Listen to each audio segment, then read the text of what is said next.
Am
I audible? Yes, ma'am.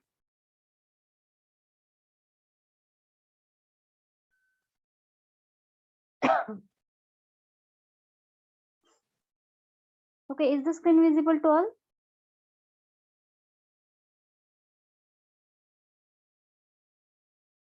Is the screen visible? Yes. Yes, ma'am. Okay. So at the last lecture, we have started control structures. Okay. सुरू केलं ना आपण second unit control structure. Yes, ma'am. ठीक आहे.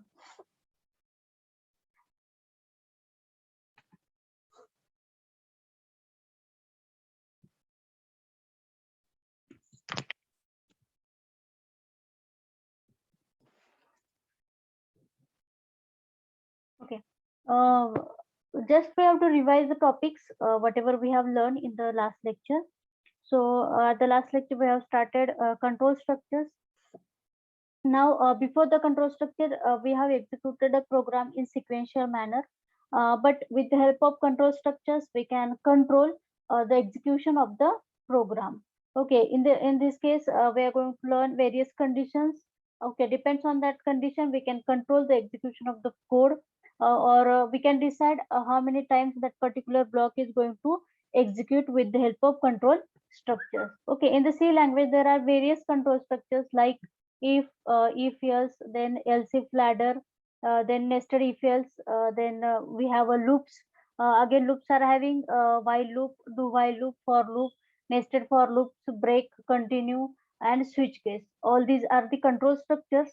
With the help of that control structure, we can control the execution of program. Out of that, whatever listed we have, whatever control structures we have listed now, out of that, first four control structures like if else, nested if else, else if ladder, all these are the decision control structures. Why these are the decision control structure? Because it is depend upon the decision of the condition which code is going to execute, and remaining are the loops. Okay, with the help of loops, we can decide how many times that particular block or that particular code is going to execute. That's why these are the loops. So we have here the list of all the control structures like if else, nested if else, else if ladder, while, do while, for, break, continue, nesting of loops, and switch cases. Out of that, just we have started the decision making. As I have told you, first four structures are the decision control structure. So just we have to discuss about what do you mean by decision making, and the flow diagram of the decision making here. It is the general flow diagram for the decision making. In that first condition is going to check if the condition is true, then particular block is going to execute. Otherwise, remaining code of your program is going to execute. Okay, it is a general description regarding the decision making. In that we are first we have to learn C if statement. So you have written the syntax of the C if statement. So here we have to return the syntax like if Boolean expression. Okay, now just we have to learn the term Boolean expression. Okay, Boolean expression is nothing but a normal expression, but the output of the expression is either true or false. Only two outputs we get from the Boolean expression. म्हणजे तुम्ही जर Boolean expression देत असाल, म्हणजे कुठेही Boolean expression लिहित असाल, तर त्याचे आपल्याला दोनच आउटपुट मिळतात, एक तर ट्रू मिळतं किंवा फॉल्स मिळतं. बरोबर आहे. So every decision making control structure is having the Boolean expression. So there is a syntax to write the if statement like if in rounded bracket you have to specify the boolean expression, or we can say it is the condition. तुम्ही एक तर Boolean expression म्हणा किंवा condition म्हणा, कारण condition पण काय होईल असेल तुमची ट्रू असेल किंवा फॉल्स असेल. किंवा बुलियन एक्सप्रेशनचं जसं मी आता सांगितलं दोनच आउटपुट असतात, एक तर ट्रू असतं किंवा फॉल्स असतं. ठीक आहे, आणि त्यापैकी एकच आउटपुट असणार आहे, एक तर ट्रू असेल किंवा फॉल्स असेल. देन ओपनिंग कर्ली ब्रॅकेट, जेव्हा केव्हा तुम्हाला सी प्रोग्रामिंग मध्ये ब्लॉक क्रिएट करायचा असतो किंवा एखादा पर्टिक्युलर ब्लॉक लिहायचा असतो, तेव्हा त्या ब्लॉकला लिहिण्यासाठी आपल्याकडे काय ऑप्शन आहे, opening curly bracket and closing curly bracket. इथे opening and closing curly bracket मध्येच काय होईल, तुमचा इफ ब्लॉक येईल. आणि हे स्टेटमेंट कधी एक्झिक्यूट होतील, जेव्हा बुलियन एक्सप्रेशन काय असेल तुमचं ट्रू असेल, तेव्हा हा इफ ब्लॉक काय होईल, एक्झिक्यूट होईल. अदरवाइज तुमच्या प्रोग्रामचा जो रिमेनिंग पार्ट आहे तो काय होईल, एक्झिक्यूट होईल. ठीक आहे. वी हॅव एक्झिक्युटेड और we have test it with the help of program also. बरोबर आहे, प्रोग्राम आपण एक्झिक्यूट करून पाहिलाय. इफ स्टेटमेंटचा प्रोग्राम एक्झिक्यूट करून पाहिलाय ना आपण. हो.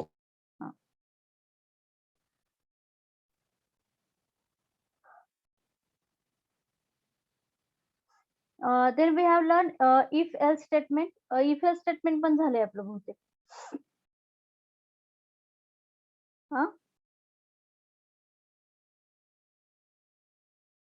इफ एल्स स्टेटमेंट किंवा इफ एल्स कंट्रोल स्ट्रक्चर झाले ना आपल्या लास्ट लेक्चरला, का नाही झालं? येस मॅम, झाले ना. ठीक आहे. आता याच्यामध्ये याचा सिंटॅक्स काय बघा, if in rounded bracket Boolean expression और condition. Again we have a block, so I am going to write opening curly bracket. I have to write down the complete block or complete statements, and then I am going to close the curly bracket. So it is my first block, and I can say it is the if block. म्हणजे जो हा पहिला block आपण create केलाय याला आपण if block पण म्हणू शकतो. इफ ब्लॉक का, की इफ मधली जर कंडिशन ट्रू असेल तर तो ब्लॉक आपल्याला काय करायचा आहे, एक्झिक्यूट करायचा आहे. सो त्या पहिला जो ब्लॉक जनरेट झालेला आहे ह्याला काय म्हणतो आपण, इफ ब्लॉक. आणि हा दुसरा जो ब्लॉक इथं क्रिएट झालेला आहे याला काय म्हणतो आपण, एल्स ब्लॉक. बरोबर आहे. मग आता ह्याचं एक्झिक्युशन कसं होईल बघा, if Boolean expression is true then if block is going to execute, otherwise else block is going to execute. म्हणजे बुलियन एक्सप्रेशन जर तुमचं फॉल्स असेल तर कंपल्सरी काय होईल, एल्स ब्लॉक एक्झिक्यूट होईल. आता इथे एल्स ब्लॉकच्या पुढे कुठलीही कंडिशन लिहायची गरज नाही. एल्सच्या समोर कधीच कुठली कंडिशन नसते, कारण एल्स हा बाय डिफॉल्ट तुमची बुलियन एक्सप्रेशन फॉल्स झालं की बाय डिफॉल्ट काय होणार आहे, तुमचा एल्स ब्लॉक एक्झिक्यूट होणार आहे. सो त्याच्या पुढे कंडिशन लिहायची गरज नाही. म्हणजे बरेच वेळेला आपल्याला कन्फ्युजन होतं की एल्सच्या पुढे कंडिशन लिहायची की काय, पण एल्सच्या पुढे कधीही कंडिशन नसते, कारण बाय डिफॉल्ट इफचं एक्सप्रेशन फॉल्स झालं की एल्स ब्लॉक एक्झिक्यूट होणार आहे. ह्याचाही आपण प्रोग्राम एक्झिक्यूट करून पाहिलेला आहे, फ्लो डायग्राम पाहिलेली आहे. Now it is today's topic that is C nested if statement. एकच मिनिट. येस,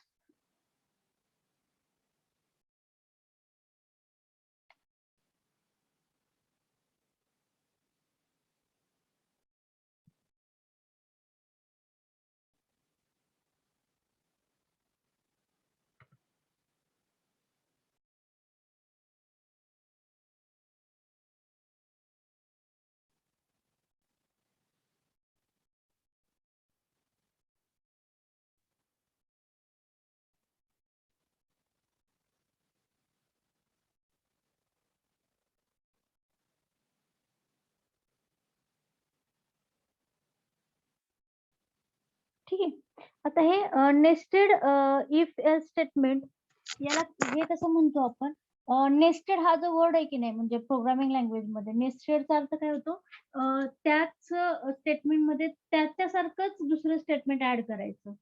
ठीक आहे. आता इथे बघा, इथे त्याचा सिंटॅक्स दिलेला आहे, इफ बुलियन एक्सप्रेशन 1. ठीक आहे. मग इफ बुलियन एक्सप्रेशन 1 नंतर काय, सपोज समजा जो काही कोड असेल तो कोड, त्याच्यानंतर मी त्याच्यात अजून एक इफ स्टेटमेंट काय केलं, ऍड केलं. मी काय केलं, पहिल्या इफ मध्ये अजून एक इफ स्टेटमेंट काय केलं, ऍड केलं, आणि त्याचा ब्लॉक काय केला, क्रिएट केला. आणि त्याच्यानंतर आता याच्यामध्ये ह्या इफ, हा जो पहिला इफ आहे की नाही, ह्याच्यामध्ये तुम्ही इफ एल्स हे कम्प्लीट ब्लॉक ऍड करू शकता. इथे आपण लिहिले पण बघा, you can use one if else statement inside another if else statement. म्हणजे एका इफ मध्ये आपण complete if else statement add करू शकतो, किंवा इव्हन एल्स मध्ये पण परत इफ एल्स स्टेटमेंट काय करू शकतो, ऍड करू शकतो. It is depend upon your situation. म्हणजे तुम्हाला काय काय तुमची कंडिशन आहे त्याप्रमाणे तुम्ही काय करू शकता, एका इफ ब्लॉक मध्ये दुसरा इफ एल्स ब्लॉक किंवा इफ ब्लॉक तुम्हाला जसं पाहिजे तसं तुम्ही ऍड करू शकता. मग त्याचं सिंटॅक्स काय बघा, इफ बुलियन एक्सप्रेशन 1. आता त्याचं एक्झिक्युशन कसं होईल बघा, इफ बुलियन एक्सप्रेशन 1 हे जर ट्रू असेल तर काय करणार आहे, आपण या ब्लॉक मध्ये एंटर करणार आहे. कुठल्या ब्लॉक मध्ये, पहिल्या इफ ब्लॉक मध्ये एंटर करणार. तिथून आल्यानंतर पुन्हा याच्यामध्ये आपल्याला अजून एक इफ स्टेटमेंट सापडतंय. मग आपण परत इफ हे कंडिशन चेक करणार, एक्सप्रेशन ट्रू आहे ते कंडिशन चेक करणार. ती जर ट्रू असेल तर हा इफ ब्लॉक एक्झिक्यूट होईल, अदरवाईज ह्याचा जर एल्स ब्लॉक असेल तर एल्स ब्लॉक एक्झिक्यूट होईल. ठीक आहे. आणि जर तुमची इफ बुलियन एक्सप्रेशन 1 हेच जर फेल्स असेल तर आपण ह्या ब्लॉक मध्ये एंटर करणारच नाही. बरोबर आहे की नाही. पहिलं जर हे इफ बुलियन एक्सप्रेशन 1 हे जर ब्लॉक म्हणजे फॉल असेल किंवा फेल्स असेल तर आपण या ब्लॉक मध्ये काय करणार आहे, एंटर करणारच नाही. पहिले या ब्लॉक मध्ये आपण एंटर करू का, इथं करणार नाही. त्यामुळे पुढचाही ब्लॉक एक्झिक्यूट व्हायचा प्रश्नच येत नाही. डायरेक्ट काय होईल, एल्स ब्लॉक तुमचा एक्झिक्यूट होईल. लक्षात येतंय का. म्हणजे simply nested if else block म्हणजे काय, एका इफ स्टेटमेंट मध्ये मल्टिपल इफ एल्स स्टेटमेंट्स आपण ऍड करू शकतो. आणि एल्स मध्ये पण परत तुम्हाला पाहिजे तेवढे इफ एल्स ब्लॉक आपण काय करू शकतो, ऍड करू शकतो. It is depend on situation. म्हणजे काही सिच्युएशन जर मिक्स असतील तर तुम्हाला म्हणजे एकाच वेळेस तुम्हाला मल्टिपल कंडिशन्स चेक करायचे असतील तर मग तुम्ही काय करू शकता, एका कंडिशन एका ब्लॉक मध्ये दुसरा सेम इफ एल्स ब्लॉक काय करू शकता, ऍड करू शकता. ह्याचं हे पहिले एक स्टेटमेंट लिहा आणि ह्याचं सिंटॅक्स लिहून घ्या. Nested if if else statement किंवा इफ स्टेटमेंट म्हटलं तरी चालेल.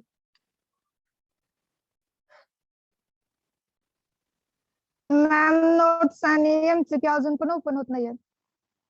होय का हो. बरं ठीक, एकच मिनिट आता. बरं हे सिंटॅक्स लिहा. ओके. आज टेस्ट सुरू झाली का तुमची, कधीपासून टेस्ट सुरू होत आहे. 19. सुरू झाली का टेस्ट तुमच्या. Yes, ma'am. किती वाजता, सकाळी आहे का टेस्ट टायमिंग. No, ma'am. 5 ते 6. 5 संध्याकाळी होय. बर बर बर.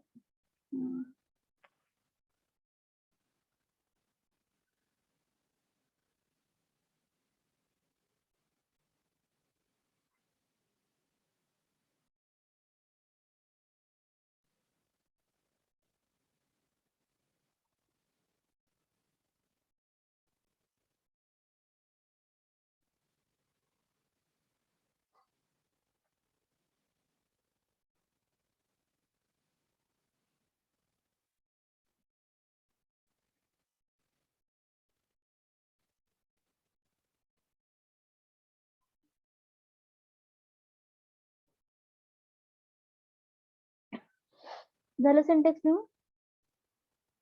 No, ma'am.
किती झालं?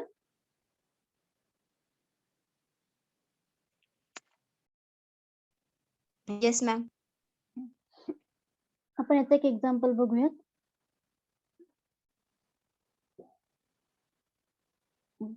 इथे एक एक्झाम्पल घेतलंय बघा. लोकल व्हेरिएबल्स डिक्लेअर करतात. आपण हे एक्झिक्यूट पण करूयात, फक्त आधी इथे थोडंसं समजून घेऊयात की if else nested if else block कसा एक्झिक्यूट होतोय ते. इथे इनिशियली एक सिंपल एक्झाम्पल आहे हे. I have one variable here A which is having the value 100. Then we have one more variable b which is having the value 200. Now what happened here? First, what is my first condition? If a is equal to 100. बरोबर आहे. म्हणजे ही condition जर true असेल तर आपण काय केलं, या ब्लॉक मध्ये एंटर केलं. ठीक आहे. मग इथं आपण दुसरी कंडिशन चेक केली. If b is equal to 200. What happened here? What we have to check here? If b is equal to 200, then just I have to print the value of a is 100 and b is 200. फक्त एक काय केलं, simple message display केलाय. आणि इथे बघा, हा block तुमचा इथे क्लोज झाला. हा ब्लॉक काय झाला तुमचा, इथे क्लोज झाला. हा इफचा ब्लॉक इथे ओपन झाला, इथे क्लोज झाला. आणि त्याच्यानंतर काय केलं आपण, प्रोग्राम म्हणजे कोडच्या बाहेर आलो आणि तुमचा रिमेनिंग कोड काय केला आपण इथे एक्झिक्यूट केला. किंवा जर तुम्हाला इथे एल्स ब्लॉक जरी टाकायचा असता तरी तुम्ही इथे टाकला असता तरी चालला असतं. म्हणजे हा जो इफ ब्लॉक इथे क्लोज झाला, इफ ब्लॉक इथे क्लोज झाला, त्याच्यानंतर तुम्ही इथे एल्स ब्लॉक पण टाकू शकला असता. किंवा इथं हा ब्लॉक इथे क्लोज झाला, हा ब्लॉक इथे क्लोज झाला, त्याच्यानंतर आपण काय करू शकतो, एल्स ब्लॉक ऍड करू शकतो किंवा नाही केलं तरी चालतं. इफ नेस्टेड इफ एल्सचा अर्थ काय होतो, तुम्हाला तुमच्या लॉजिक प्रमाणे तुम्ही ऍड करा. एका इफ मध्ये तुम्ही multiple if else block add करू शकता किंवा एल्स मध्ये मल्टिपल इफ एल्स ब्लॉक तुम्ही ऍड करू शकता. आता या कोड मध्ये मला एल्स ब्लॉक घ्यायची पण गरज नाही वाटली तर मी नाही घेतलं. किंवा मी इथं इफ हा जो नेस्टेड जो इफ मध्ये इफ घेतला होता त्याच्यामध्ये अजून एक एल्स ब्लॉक आपण टाकू शकलो असतो, पण तिथं मी नाही टाकला कारण मला आता या लॉजिक प्रमाणे मला त्याची काही गरज नाहीये. बरोबर आहे. म्हणून मी काय केलं, ते ब्लॉक्स ऍड केलेले नाहीयेत. पण इथं बघा, या पहिल्या इफ मध्ये दुसरा इफ काय झाला, नेस्ट झाला.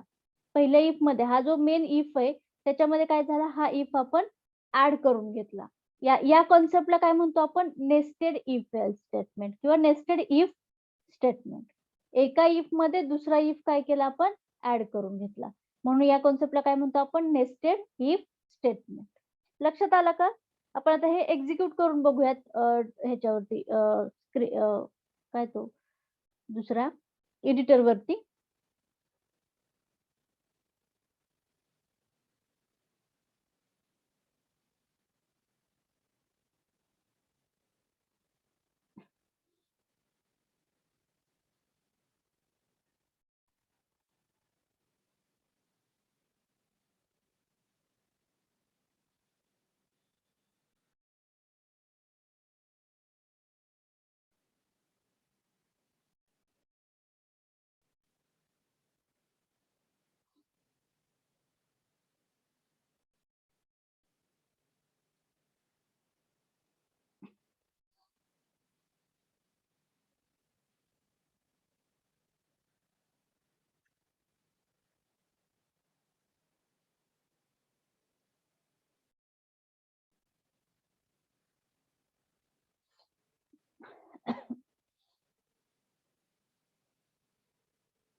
ठीक आहे.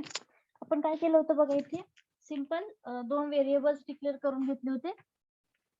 So I have to declare here 2 variables.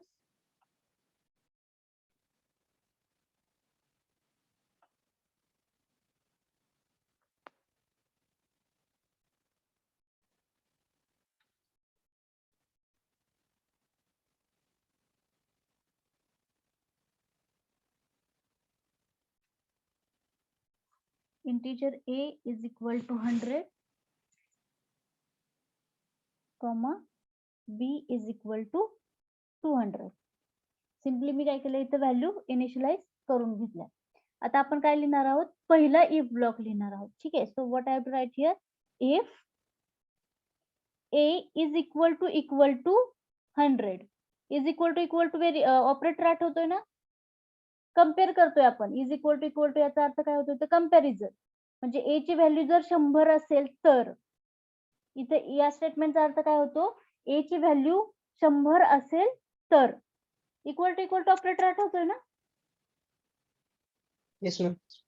याच्यामध्ये आपण कम्पेअर करतो व्हॅल्यू. आता a मध्ये व्हॅल्यू काय आपण दिली आहे, 100च दिलेली आहे ना, तीच आपण काय केली, 100 बरोबर कम्पेअर केली. जर a इज इक्वल टू 100 असेल तर आपल्याला इथं काहीतरी ऑपरेशन परफॉर्म करायचंय. ठीक आहे. So again I am going to check one more Boolean expression here. If b is equal to 200. So what happen here? हे बघा, प्रत्येक ब्लॉक सेपरेट. इथं हा ब्लॉक इथं सुरू झाला, इथं क्लोज झाला. हा इफ ब्लॉक इथं सुरू झाला, इथं क्लोज झाला. जर दोन्ही कंडिशन ट्रू असेल तर what I have to write here, printf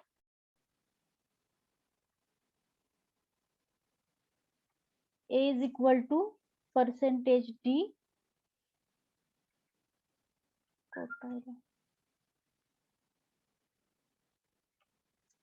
and b is equal to again %d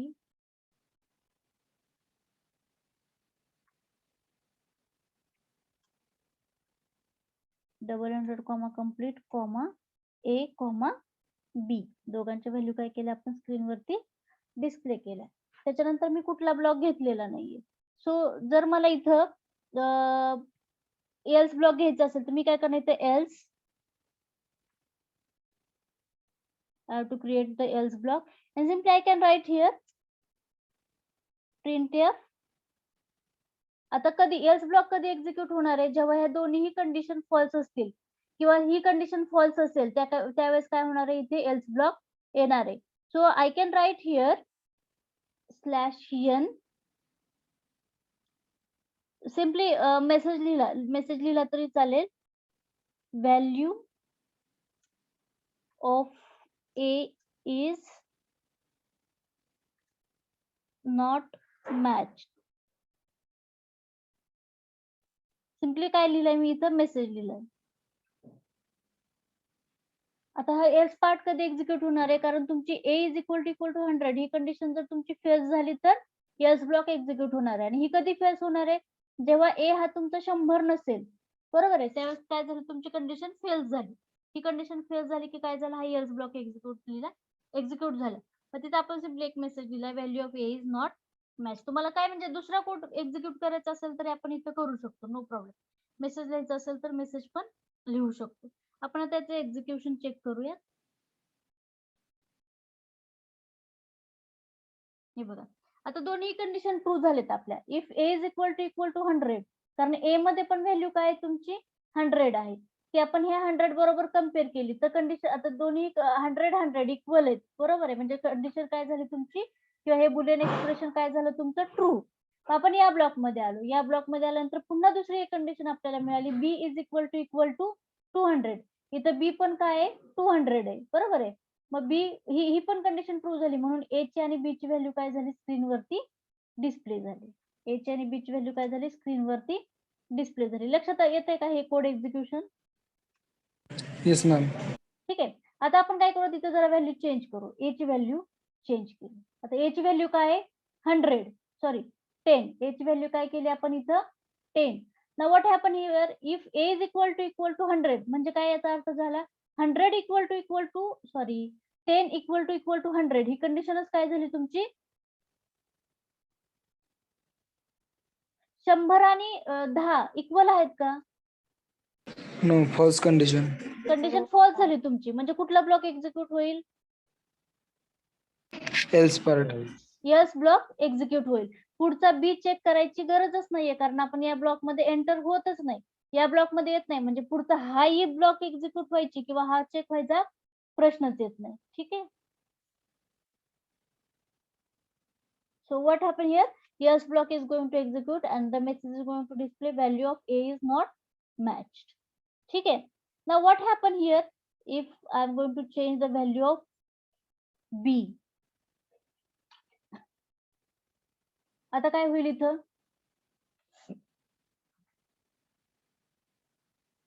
Value of B is not matched. नाही का तसं?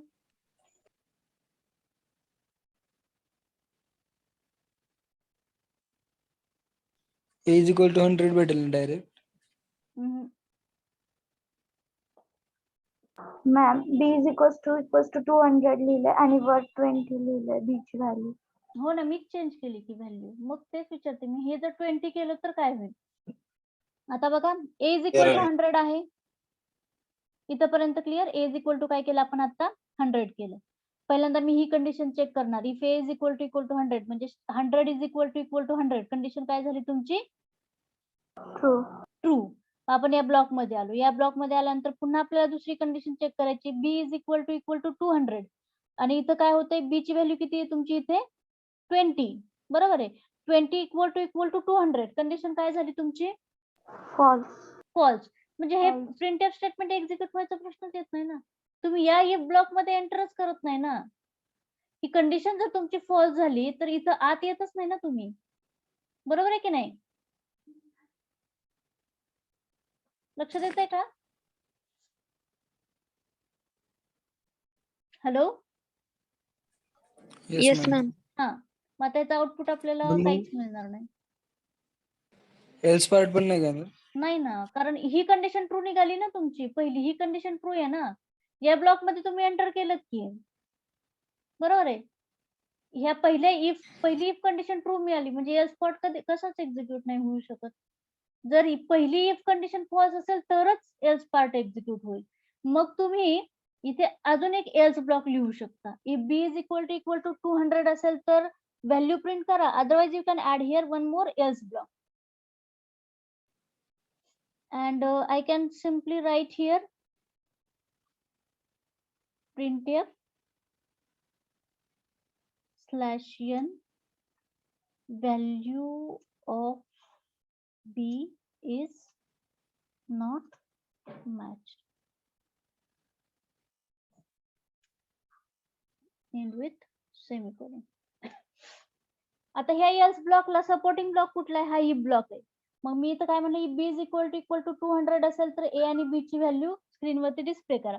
Otherwise you can write here value of B is not matched.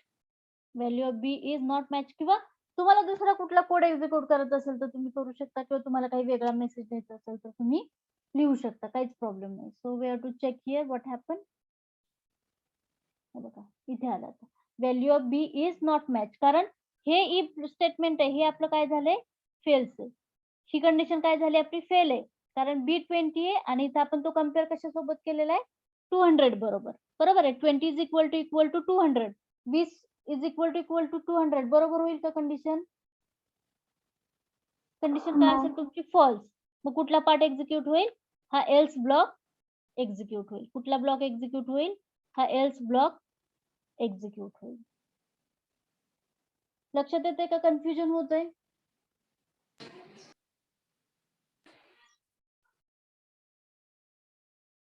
Hello. Yes, ma'am. हा, लक्षात येते का? Confusion होतंय? येतं ma'am लक्षात.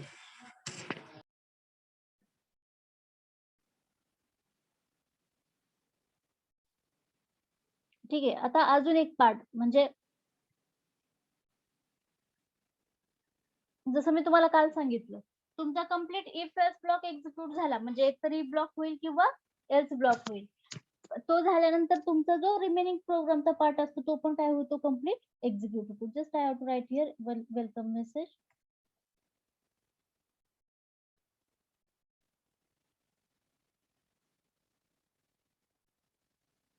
बघा value of B is not match execute झाल्याने त्या इफ आणि एल्स ब्लॉक नंतरचा जो काही प्रोग्रामचा पार्ट आहे, जसं की हे प्रिंटफ वेलकम मेसेज आहे, तो पण काय झाला? तुमच्या स्क्रीनवरती मेसेज डिस्प्ले झाला. लक्षात आलं? Yes ma'am. हा प्रोग्राम लिहून घ्या. तशाच प्रकारचा एक प्रोग्राम मी तुम्हाला ऍज अ होमवर्क देणार आहे.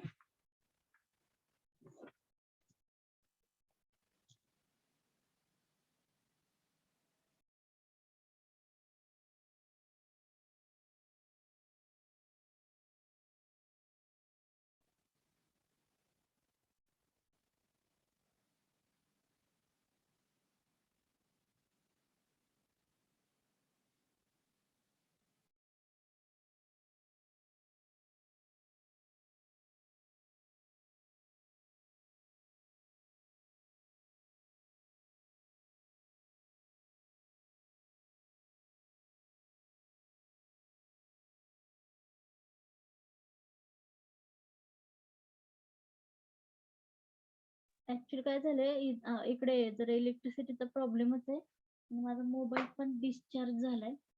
सो मी अटेंडन्स घेऊ का आधी? Yes, ma'am.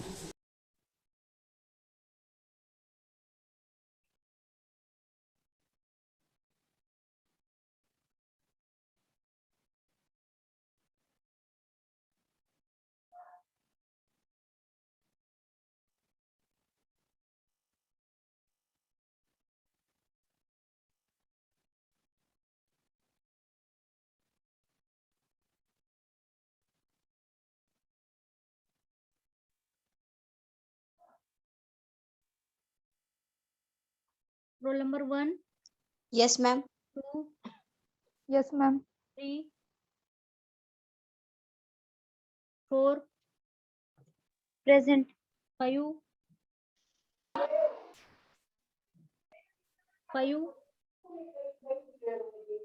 6, yes ma'am. 7, Yes, ma'am. 8, Yes, ma'am. 9, 10, Present, ma'am.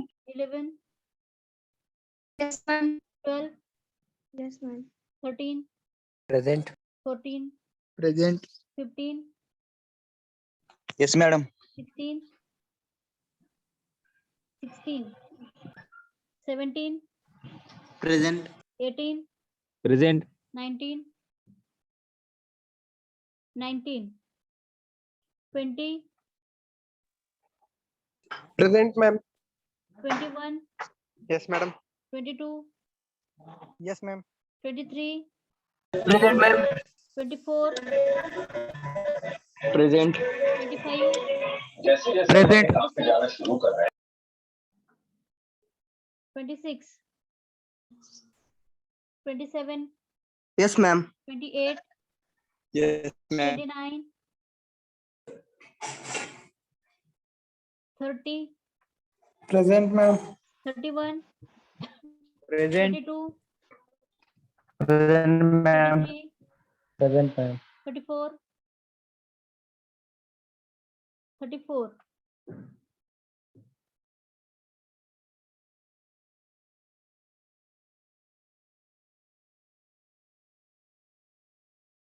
35, 36, Yes, ma'am. 37, Present, ma'am. 38, Present. 39, Present, ma'am. 40, Yes, ma'am. 41, 42, Present, ma'am. 43, Yes, ma'am. 44, Yes, ma'am. 45, Yes, ma'am. 46, 46, 47, Present, ma'am. 48, Present, ma'am. 49,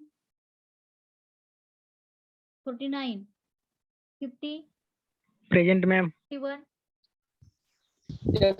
52, Yes, ma'am. 3, Yes, ma'am. 54, Yes, ma'am. 55, 56, Present, ma'am. 57, Present. 58, Yes, ma'am. 59, Yes, ma'am. 60, Yes, ma'am. 61, Present, ma'am. 62, Yes, ma'am. 63, Yes, ma'am. 64, Yes, ma'am. 65, Present, ma'am. 66, 66, 67,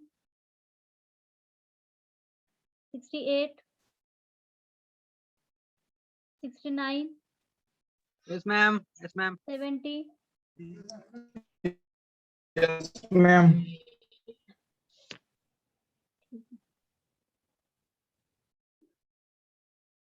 हे बघा इथे कोणाचा absent number नाही लागलेला present असून पण.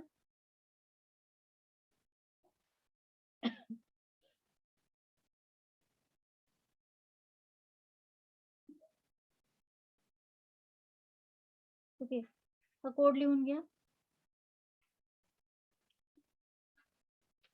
Right down the code with output. आणि परत लेक्चर संपल्यावर एकदा रिवाइज करा हे कोड, हा कोड कसा एक्झिक्यूट होतो ते व्हॅल्यू थोडेसे चेंज करून बघा.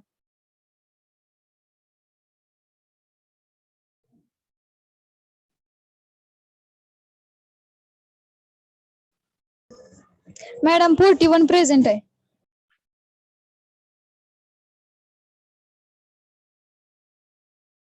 31 का 41? 55 present, ma'am. 19.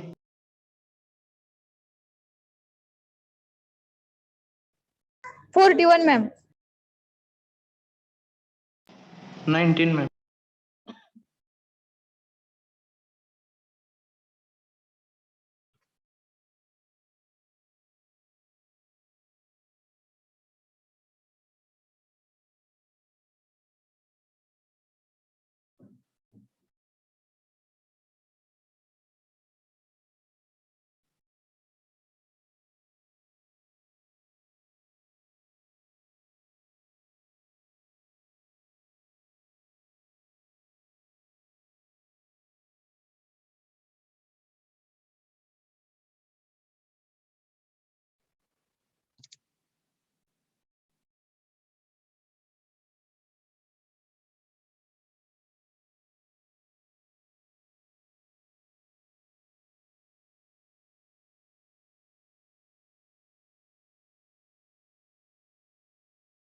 ठीक आहे, झालं लिहून.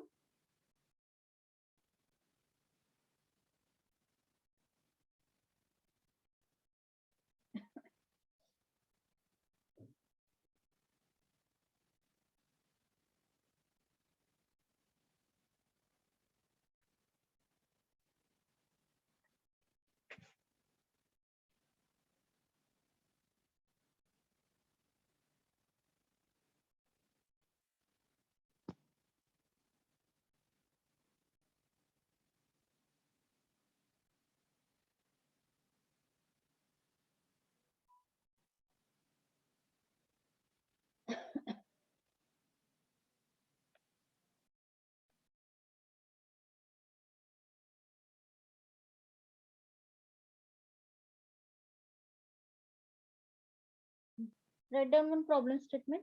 कोड लिहिला ना सगळ्यांनी? Yes, ma'am. Write down one problem statement.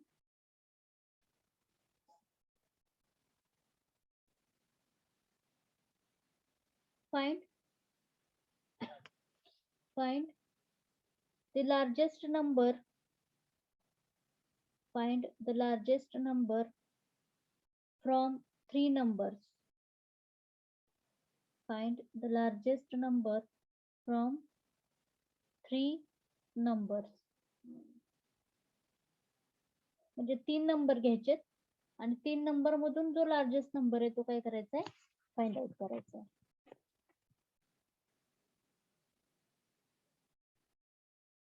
ठीक आहे, इट्स युअर होमवर्क. घरी एकदा ट्राय करा आणि नाहीच झालं तर आपण उद्या एक्झिक्यूट करून बघूया. ठीक आहे.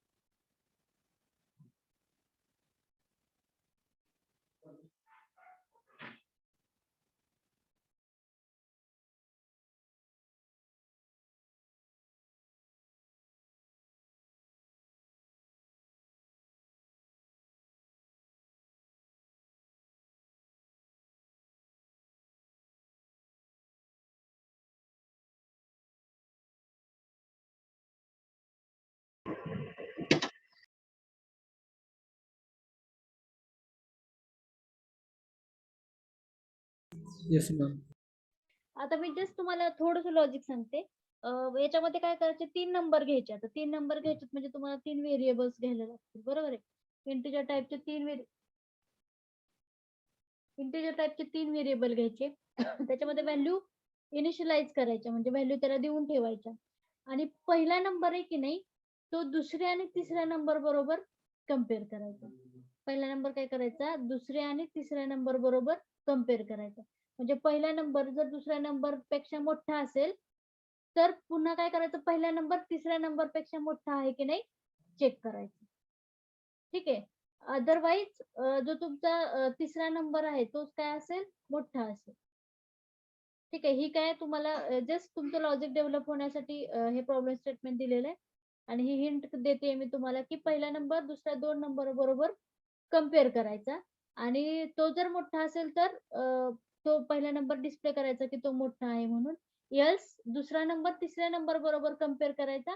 आणि तो जर त्याच्यापैकी जो काही मोठा असेल तो तुमच्या म्हणजे तो जो मोठा असेल तो काय करायचा, डिस्प्ले करायचा स्क्रीनवरती.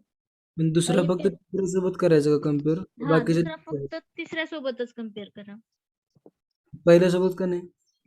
पहिल्या सोबत करतोय ना आपण, पहिल्या ब्लॉक मध्ये आपण पहिल्या सोबत कम्पेअर करतोय की दुसरा नंबर. अच्छा, म्हणजे एकदा केला म्हणून पुन्हा नंतर नाही करायचं हा, का? परत करायची गरज नाही ना. ओके, ठीक आहे. हा, एकदा ट्राय करा. हा, नाही झालं तर आपण उद्या परवाच्या लेक्चरला करूया, तिथे सॉल्व करूया. ठीक आहे. Yes ma'am.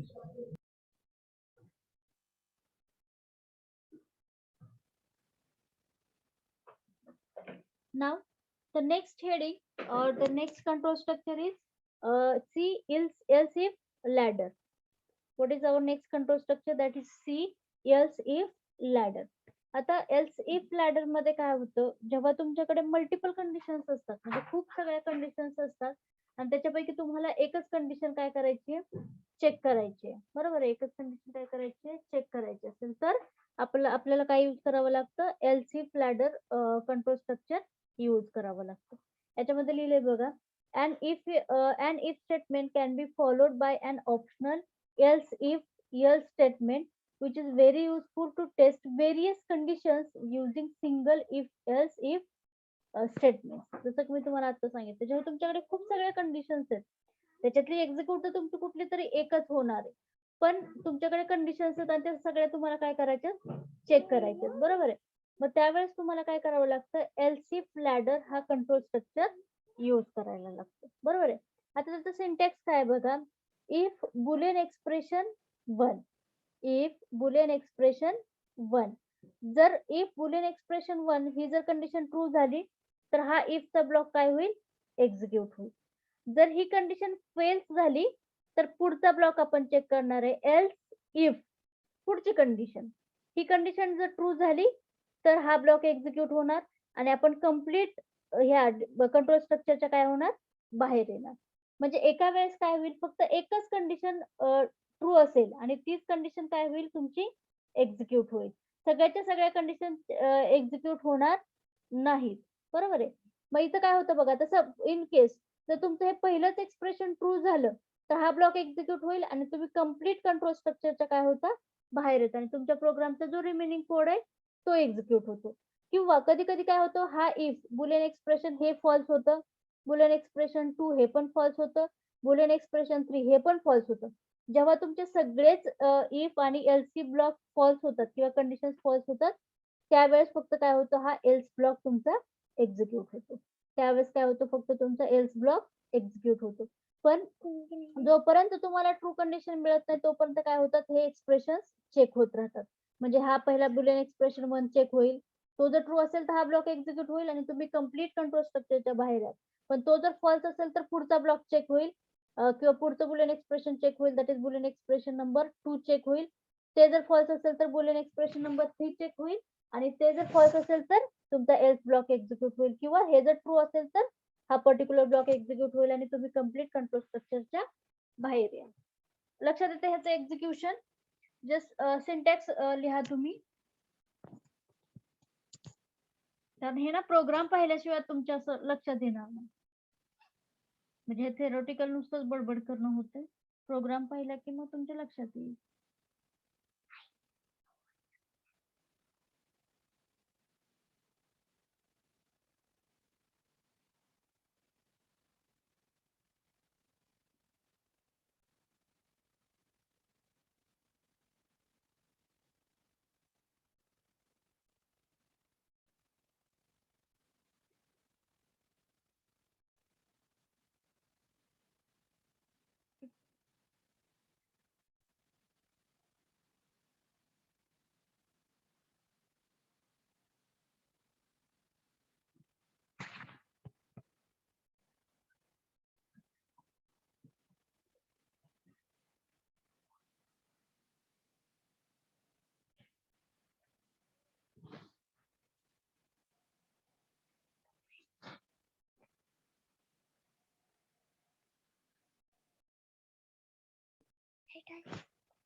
झालंय सिंटेक्स लिहिला.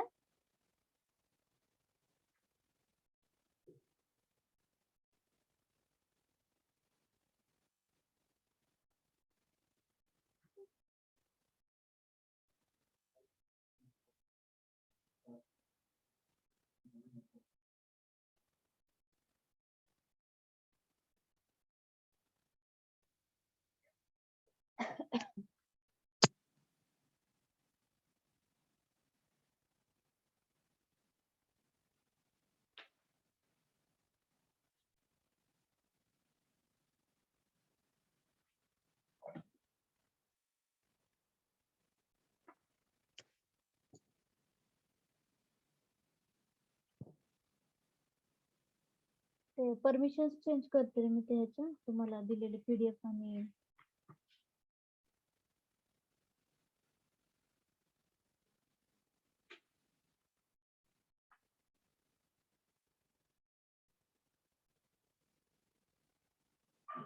असाइनमेंट क्वेश्चन्स तर तुम्ही लिहिलेत ना, त्याचं काही गरज नाहीये एवढं.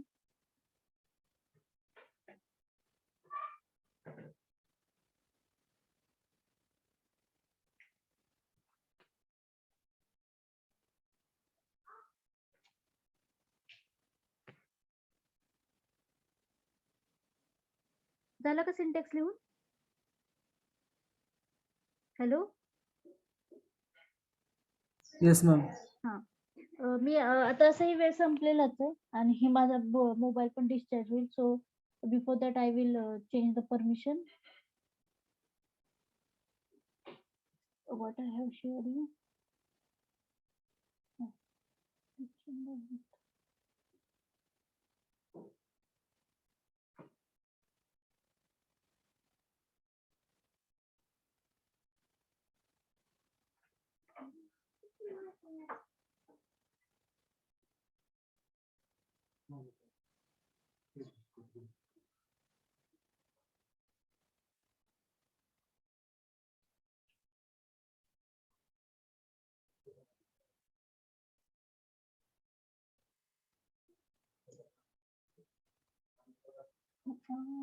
This is for PPTs.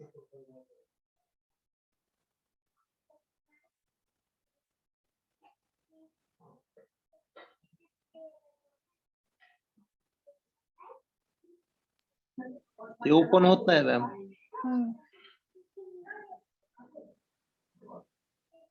Request access नाही ते परमिशन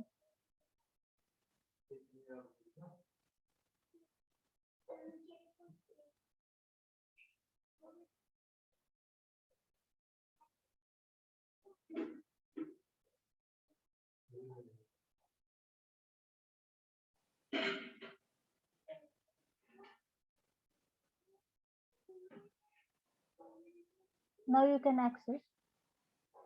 पीपीटीचा ऍक्सेस होतील तुम्हाला. अजून काय होतं ते पीडीएफ.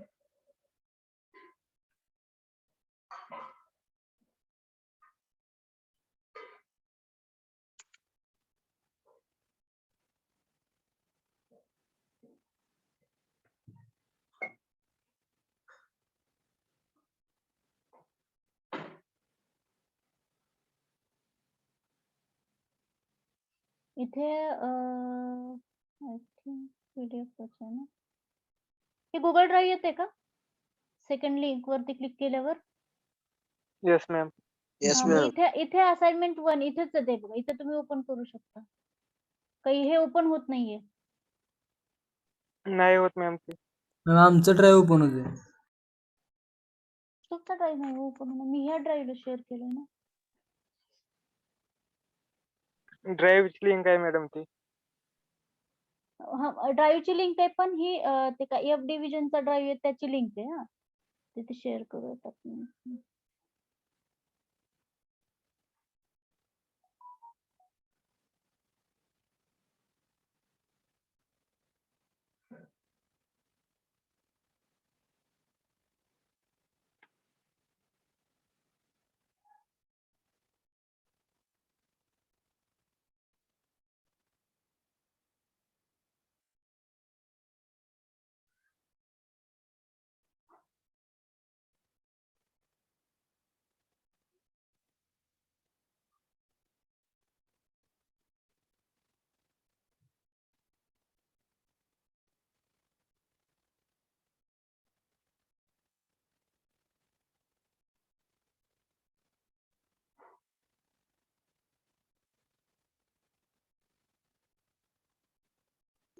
असाइनमेंटची दिसते आता.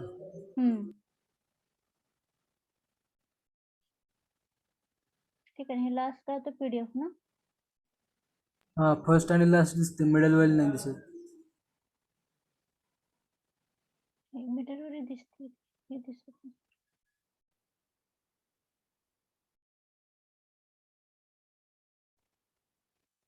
लिंक कशाची?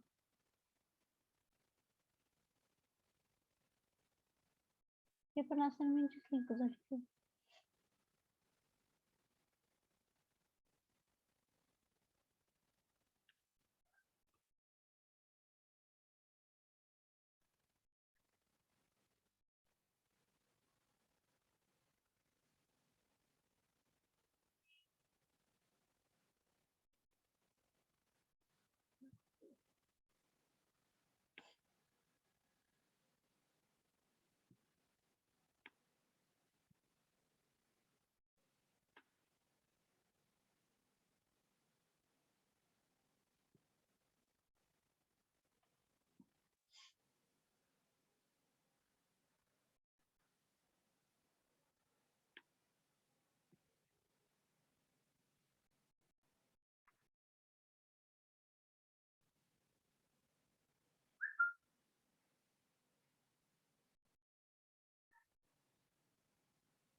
Now you can access the unit test. PDF आहे ती गुगल डॉक्युमेंट झालेले आहे. सो इथे तुम्ही ऍक्सेस करू शकता त्याला. ठीक आहे. Now all 3 documents are having the permission to view.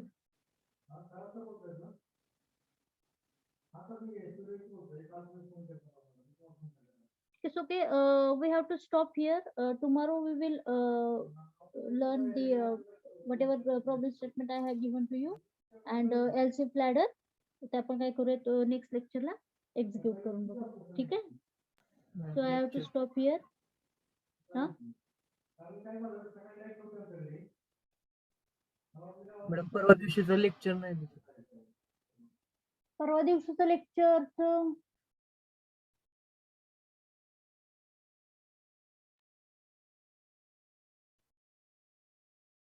Link टाकायची ना युट्यूबला.